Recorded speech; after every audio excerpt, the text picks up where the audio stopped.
Hey guys, welcome to another Trade Genius podcast. Bob and Phil here as usual. And yesterday we talked about food prices, eggs in particular, but we're going to talk some more about inflation and kind of where the Fed has put us at this point in time and how that looks going forward. So let's dive in.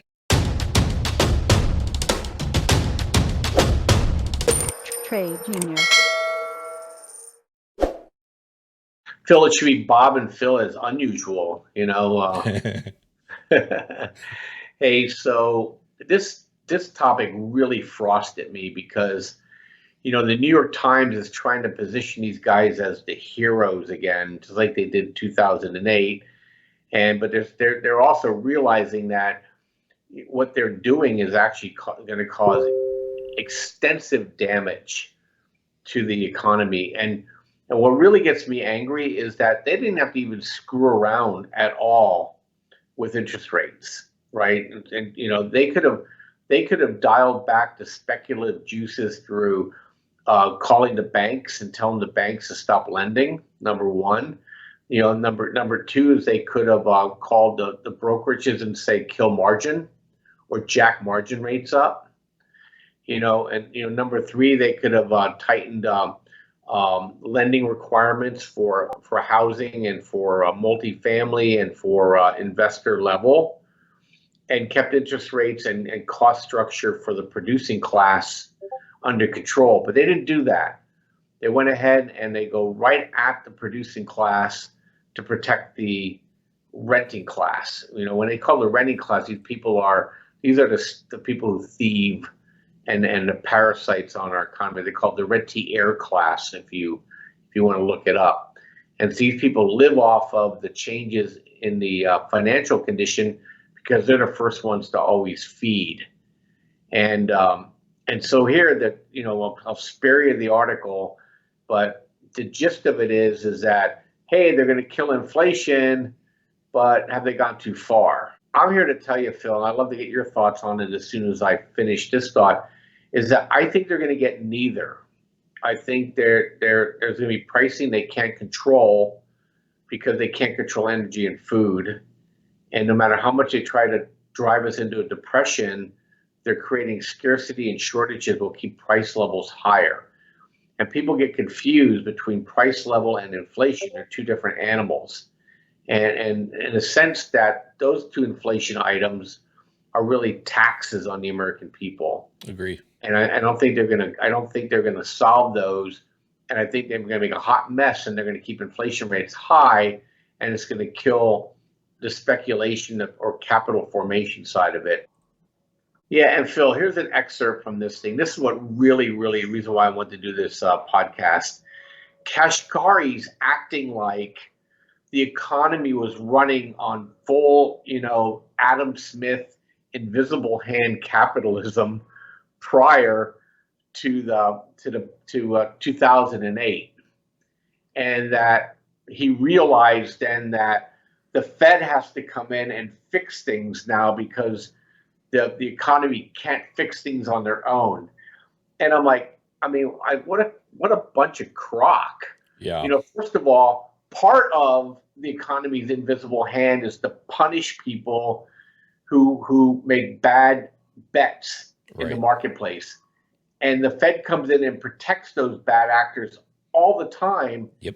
And leaves the regular people to pay for it constantly. Yep. And that's exactly what happened. From 2002 to 2006, they were letting the banks offer liar loans and neg-am loans, and they were jamming housing straight up, and with that, everything drives right up with it.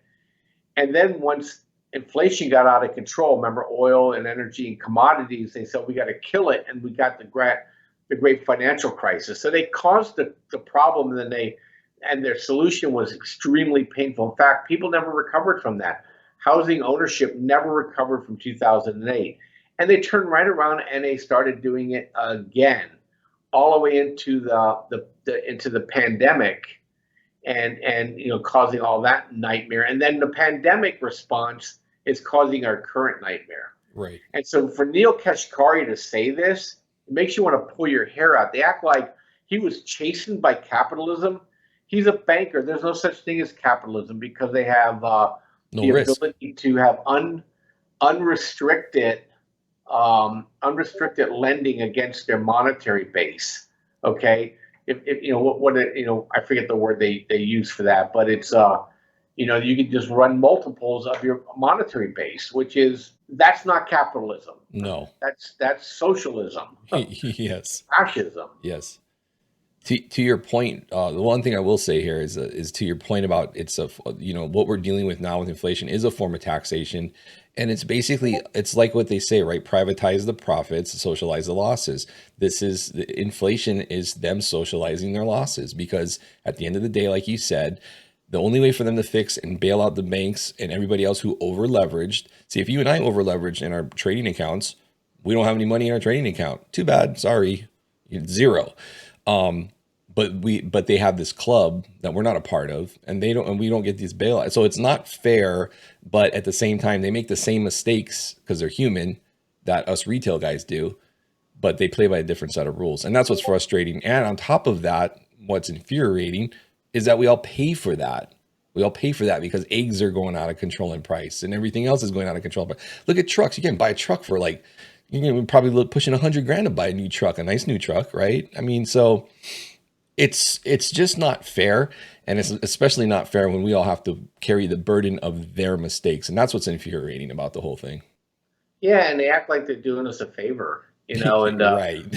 and the reason why we're doing this podcast, I'm sure we're preaching to the choir for people, but this notion has to be challenged constantly because that their ability to write these notes without any backing on them, that's known as counterfeiting and Exactly. fraud, in the Exactly. real world, but in the banking world, it's called a license, and that's what causes the money supply to expand and contract.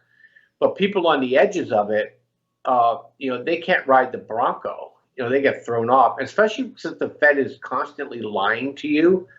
Remember that inflation was transitory. We're going to be lower for longer. Remember all that garbage? And then he just launches this thing straight up. And now they're telling us, oh, they'll never lower it. They'll never lower it. They'll never lower it. And then people are going to probably dump assets on the cheap, and then they're going to lower it. And all the while that basically the civilian population continues to shrink in their asset ownership, and the rentier class continues to expand ownership of these assets, which then just basically turns us into a medieval society again. But we need to constantly be calling them out on it. Don't let them get free passes. So I just always share that with you guys, educate you, and just see what this clown Kashkari, and this guy wants to be the Fed chief, by the way. Okay, he's young enough. He's angling constantly. He's the most I guess biggest advocate of just public relations for the Fed that's out there. This guy's everywhere all the time, and so he's angling to be the Fed chair at some point. Dangerous guy. I agree. Yeah, it's like having another IRS, right? Another entity that taxes us, but it's a secret tax, a hidden tax. So and basically that's what it is. So it's unfortunate, but I agree with you. Bringing that to the attention could probably maybe help change things, at least in that regard, or at least keep them changing their ways, because this current system of things is just not working, and everybody else is having to bear the burden of their mistakes. So, absolutely. Well, anyway, Phil, I thought we'd talk about that. When we speak again, the Fed will have the CPI numbers will be out, so we'll probably have a lot to talk about there, and then we're going to be rolling right into OPEX week next week after, and then right after that, it's going to be preparation for the Fed meeting. I don't know if it's going to be preparation H or not yet, so we're going to find out on Thursday. So anyway, Phil, that's what I thought I'd share with you guys. Hey, hit like, hit subscribe, hit notifications. And just so you guys know, too, the trades, go back and look at our old videos. The trades we're putting out for you guys are just popping.